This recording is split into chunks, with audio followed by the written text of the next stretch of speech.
बिस्मिल्लाहिर्रहमानिर्रहीम जी, अस्सलाम वालेकुम। आप देख रहे हैं मेरा यूट्यूब चैनल और मैं हूं आपकी मेज़बान इशाल अली।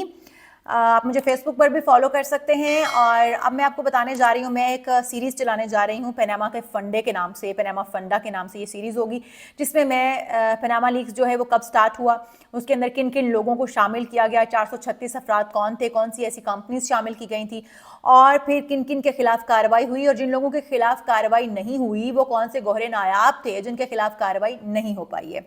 उन तमाम लोगों के नाम भी सामने लाऊंगी, और साथ ही साथ जिसके खिलाफ कार्रवाई हुई, जिन लोगों के खिलाफ कार्रवाई हुई, वो उन लोगों से ऐसे कौन से गुनाह सरजद हुए थे जिनकी पादाश में उनको सजा दी गई, और उन लोगों को सजा क्या दी गई है, और उनके खिलाफ एलिगेशन क्या थे, कौन सी उन्होंने ऐसी कंपनीज बना रखी थी, ऑफशोर कंपनीज, जिनकी वजह से उनके खिलाफ जो ये कार्रवाई की गई। अच्छा जी, कार्रवाई किस किस ने की, कार्रवाई में कौन कौन शामिल था, ये कहाँ से तमाम मंसूबा जो है वो लॉन्च हुआ, किस तरह से प्लानिंग इसके खिलाफ किस तरह से इस हवाले से प्लानिंग की गई, ये तमाम जो है मैं आपको एपिसोड वाइज बताऊंगी। लेकिन सबसे पहले मैं बात करने जा रही हूँ, क्योंकि ये मुद्दा दोबारा से उठाया गया है। अमीर जमात इस्लामी सिराजुल हक साहब ने उठाया है और वो एक बार फिर से दरख्वास्त लेकर अदालत पहुँच गए हैं। उन्होंने ये अदालत जो है वो पहुंचते वक्त ये कहा है, अदालत की दरख्वास्त जब उन्होंने दायर की तो उन्होंने कहा कि पूरी ये अवामी मफाद का मामला है, मफाद आमा का मामला है, इसलिए तमाम पूरी कौम पर ये फ़र्ज़ आयद होता है कि वो इस नासूर को, करप्शन के नासूर को जड़ से उखाड़ फेंकने के लिए जिद्दोजहद करें, जो कि सच भी है। हम सबको करप्शन के खिलाफ मिलकर काम करना चाहिए। उन्होंने कहा कि जमात इस्लामी ही वो वाहिद जमात थी जिसने सबसे पहले करप्शन के हवाले से कार्रवाई करने की दरख्वास्त दी थी, लेकिन अफसोस के साथ ये कहना पड़ता है कि उस वक्त सिर्फ फर्द वाहिद या एक ही खानदान को टारगेट किया गया, बाकी 435 अफराद के खिलाफ कार्रवाई नहीं की गई है। तो यही जनाब सच है, 435 अफराद जो है वो दीगर भी इसमें शामिल थे। उस वक्त के जो मुंतखब वज़ीर आज़म या मोहम्मद नवाज शरीफ थे, उनके अलावा उनकी बेटी मरियम नवाज, उसके अलावा उनके जो अहले खाना थे, उनके अलावा भी 435 अफराद का नाम शामिल था। लेकिन सिर्फ फर्द वाहिद के खिलाफ कार्रवाई क्यों की गई, यही मुद्दा उठाया है जमात इस्लामी ने एक बार फिर से अदालत में। अच्छा जी, अदालत में ये मुद्दा जब दोबारा से उठाया गया है तो जस्टिस सरदार तारिक मसूद की सरबराही में जस्टिस अमीनुद्दीन खान पर मुश्तमिल 2 रुकनी बेंच ने केस की समाअत 1 माह के लिए मुलतवी कर दी है। अच्छा जी, मुलतवी तो कर दी, लेकिन ऑब्जर्वेशन अपनी दी है। उन्होंने कहा कि उस वक्त में 5 जजों पर मुश्तमिल लार्जर बेंच ने ये समाअत काबिले, जो ये मामला था, ये इसको काबिले समाअत करार दिया था। फिर अदालत ने GIT से तहकीकात के मामले पर भी जवाब तलब करते हुए सवाल उठाया कि बताया जाए कि पनामा पेपर्स में नामजद अफराद के खिलाफ नैब, FIA, एंटी करप्शन एस्टैब्लिशमेंट समेत इदारों से रुजू क्यों नहीं किया गया। अच्छा जी, FBR, स्टेट बैंक और नैब समेत तहकीकाती इदारों की मौजूदगी में सुप्रीम कोर्ट कैसे फैसला कर सकता है, क्योंकि ये केस है करप्शन का, तो ये जाना चाहिए नैब में या एंटी करप्शन में। फिर ये केस जो है वो सुप्रीम कोर्ट में कैसे जा सकता है और अदालत इसका फैसला कैसे कर सकती है। अच्छा जी, साथ ही साथ आपको ये भी बताऊं कि पनामा पेपर्स लीक्स में नामजद 436 अफराद के मौक़िफ़ की समाअत किए बगैर, उनका मौक़िफ़ लिए बगैर अदालत फैसला कैसे कर सकती है। साथ ही साथ ये भी कहा गया है दौरान समाअत के दरख्वास्त गुजार यानी जमात इस्लामी को 7 साल के बाद ये मामला दोबारा उठाना कैसे याद आया। 7 सालों के अंदर ये सवाल जो है, उन्होंने कहा कि ये भी देखना होगा कि 7 साल के बाद ये क्यों ख्याल आया कि ये अवामी मफाद का मामला है, तो इसको फिर से उठाना चाहिए।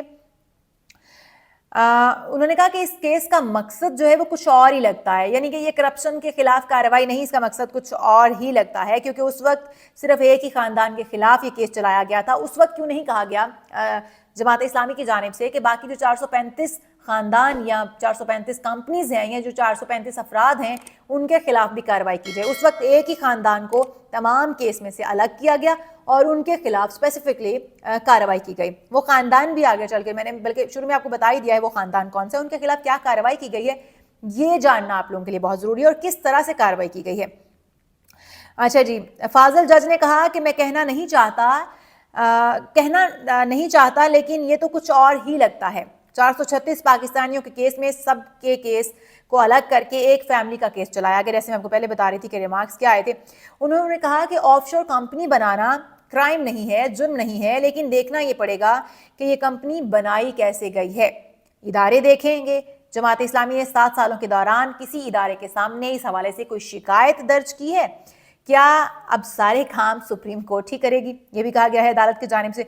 अच्छा, उन्होंने कहा कि 436 अफराद को नोटिस जारी किए बगैर उनके खिलाफ कार्रवाई नहीं की जा सकती या कोई ऐसा हुक्म जारी नहीं किया जा सकता। आपने उस बेंच के सामने क्यों नहीं कहा था कि दीगर अफराद के मामले पर भी समाअत की जाए? ये बात सही है। जमात इस्लामी ने जब इस मामले को उठाया था 7 साल पहले, और फिर जब उसके बाद ये फैसला एक ही खानदान के खिलाफ हुआ, एक ही खानदान के खिलाफ कार्रवाई हुई, तो तब जमात इस्लामी को ये नजर क्यों नहीं आया, या फिर जमात इस्लामी को उस वक्त चुप रहने के लिए कहा गया? तो कौन से लोग थे जिन्होंने जमात इस्लामी को उस वक्त दे दिलाकर चुप करा दिया? जमात इस्लामी के भी तो मफादात होंगे जिनकी वजह से जमात इस्लामी ने उस वक्त ये मुद्दा नहीं उठाया, लेकिन जमात इस्लामी ने एक बार फिर से इस पर आवाज़ बुलंद की है।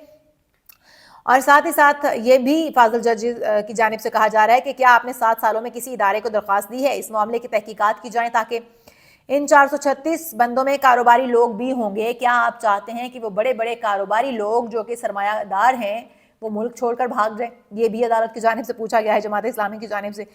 अच्छा जी, उन्होंने कहा है कि मुतालिका फ्रीकैन को सुने बगैर उनके खिलाफ ऑर्डर जारी कर देना जो है वो इंसाफ के तकाज़ों के खिलाफ होगा, हमें सुनना पड़ेगा उनको। उसके अलावा जी, आप इस मामले में अदालत का कंधा इस्तेमाल ना करें। उन्होंने कहा है, अदालत ने कहा है कि क्या सारे फैसले सुप्रीम कोर्ट से करवाने हैं? जस्टिस अमीनुद्दीन खान ने कहा कि हम कोई खुद नोटिस नहीं लेंगे, बहुत सी बातें करने को दिल करता है लेकिन नहीं करेंगे। अब जजेस जो हैं वो भी अपने दिल की बातें दिल में रखने लगे हैं। बाद अज़ां अदालत ने केस की मजीद समाअत जो है वो 1 माह के लिए मुलतवी कर दी। जैसे मैं आपको बता रही हूँ, 1 माह के लिए केस जो है वो मुलतवी हो गया। जब ये केस की प्रोसीडिंग चल रही थी 7 साल पहले भी, तो केस की तारीख जो है वो बड़ी लंबी लंबी दी जाती थी, मुलतवी कर दिया जाता था। कभी जज साहिबान बीमार हो जाते थे, जज तब्दील हो जाते थे, और मतलब जज जो है वो नया आने वाला होता था तो पहला जज फैसला नहीं देता था, नए जज के आने का वेट किया जाता था, फिर प्रोसीडिंग दोबारा से शुरू हो जाती थी। तो इस तरह के बहुत सारे मामलात जो हैं वो चलाए गए हैं। ये थी वो प्रोसीडिंग जो रिसेंटली हुई, जिस तरह से जमात इस्लामी ने एक बार फिर से ये सवाल उठाए, और जमात इस्लामी ने जो सवालात उठाए हैं वो वैलिड क्वेश्चंस हैं कि 435 अफराद के खिलाफ जो वो कार्रवाई तब क्यों नहीं हुई, लेकिन जो अदालत की जानिब से इस्तफसार किया गया है वो भी वैलिड है, क्योंकि जजेस साहिबान ने जब ये पूछा कि आपने 7 साल बाद ही इस पर दोबारा से आवाज़ क्यों बुलंद की है, 7 सालों में आपने किसी इदारे को का दरवाज़ा खटखटाया हो या किसी को आपने किसी इदारे को शिकायत दी हो कि ये जो करप्शन के खिलाफ 436 अफराद के नाम दिए गए थे उनमें से सिर्फ एक के खिलाफ कार्रवाई हुई है, बाकी 435 जो हैं वो कौन से गोहरे नायाब हैं जिनके खिलाफ आप कार्रवाई नहीं कर पा रहे? लेकिन ऐसा नहीं हुआ। एहतसाब जो है वो सबके लिए एक जैसा होना चाहिए, लेकिन यहाँ पर एहतसाब के नाम पर भी ड्रामा किया गया। एहतसाब के नाम पर भी जो ज़ाती मफादात थे वो सामने रखे गए, और एहतसाब के नाम पर भी सिर्फ फ़र्द वाहिद को रास्ते से हटाने के लिए एहतसाब का ड्रामा रचाया गया, एहतसाब का कंधा इस्तेमाल किया गया। अदालती कार्रवाई हुई, सब कुछ हुआ, लेकिन वो एक फेक ड्रामा था।